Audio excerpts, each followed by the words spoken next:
So this is basically like the general Audition. When you open it up, this is what the app's going to look like.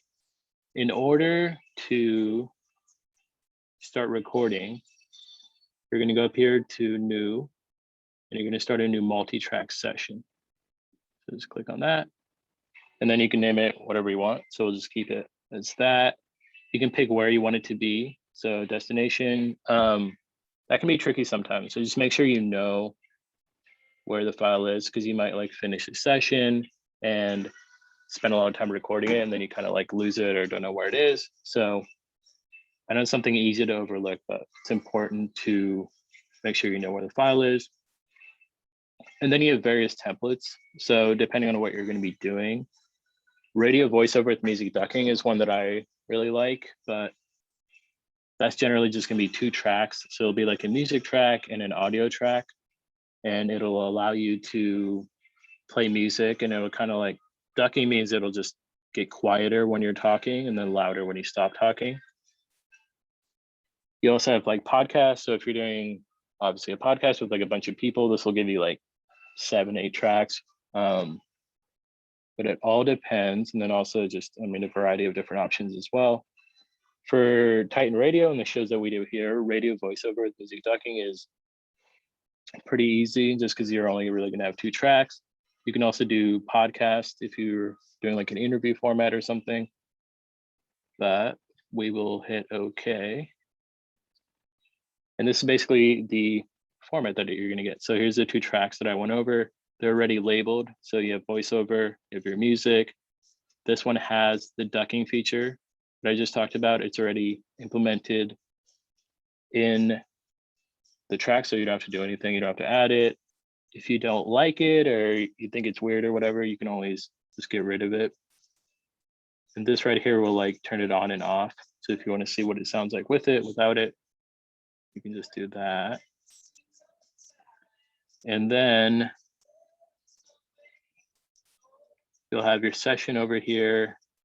You'll also have the ability to bring in tracks. The easiest way to do it, if you have like certain songs that you like or something, would be to just drag it over. So you can go into like your music or whatever. Let's say you want this to be your music.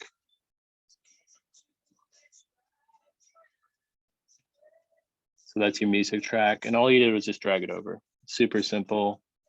And then up here is your voiceover track. So let's say you wanted to do like a little bit of an intro, maybe like 10 seconds, the music will start and you'll do like a little intro up here. We'll go over here. This is the effects, and then this is input and output. So this will be important, especially if you're at home recording. If you're in the pre-record booth, you got to make sure that you have the right mic set up. So you'll go over here, and then it says none right now because I don't have the mic plugged in, but if you did, it would show up. So it'd say like USB microphone, or if you have an audio interface, that'll pop up, and you'll make sure to click on that. And that'll be the important thing to check beforehand. Output's always going to be master. It's just going to go to the master track. And when you're ready to record, you're going to hit that record button up here, and it'll essentially go live and start recording. And then let's say you have an audio track here. I will bring one over, actually.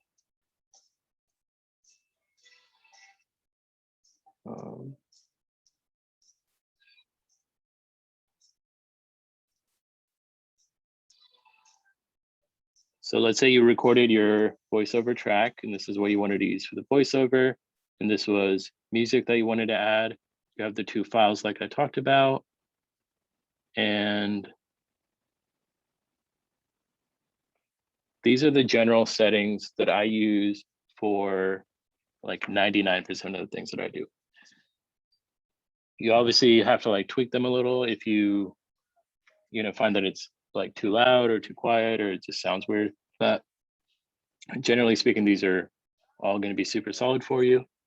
A de-esser will like calm down the S's in a way. So if you're getting a really hard, like sharp sound, this will bring it down.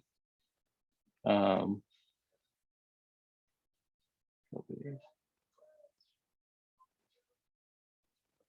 this is what it looks like.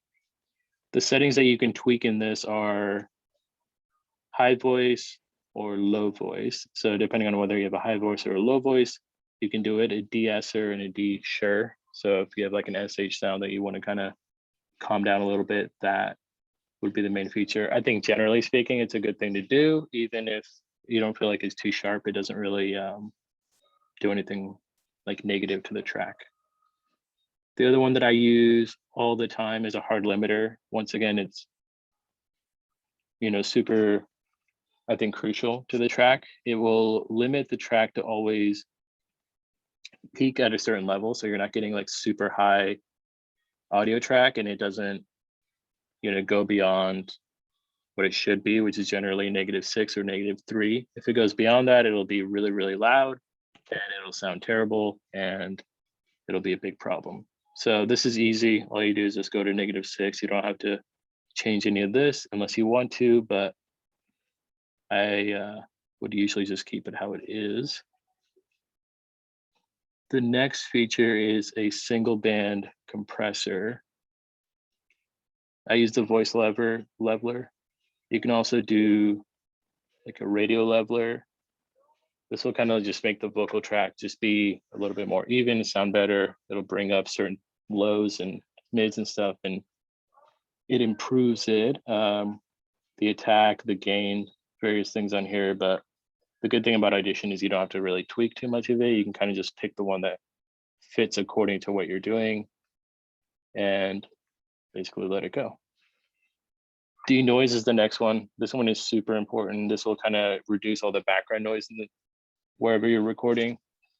So if you're in your room and there's, you know, some loud noise in the background or someone's making a ton of noise outside, you can use this to reduce the noise. And if it's not that bad, you can always just do a light noise reduction, heavy noise reduction for a little bit more louder environments. And then down here you have processing focus, so you can make it on all frequencies, lower frequencies, mid frequencies, but like most of the features that we went over, I generally just let the default setting kind of lay where it is and don't mess with it too much. All right, this is the multi-band compressor. This one I would say is optional. You don't have to do this one. I think the 1, 2, 3, 4 that I went over here are the ones that I would keep and I would put on every track, vocal track at least, and you'll be good to go with those. These ones are optional. You can add them in if you want to. The multi-band compressor, the graphic equalizer, and another de-esser. So if you wanted to know like where you add them or where they come from, you go over here, go to an open track, just hit that arrow, and you have all the variety of different features. So if we were to try to find them, the de-esser is right here under amplitude and compression. The hard limiter is under the,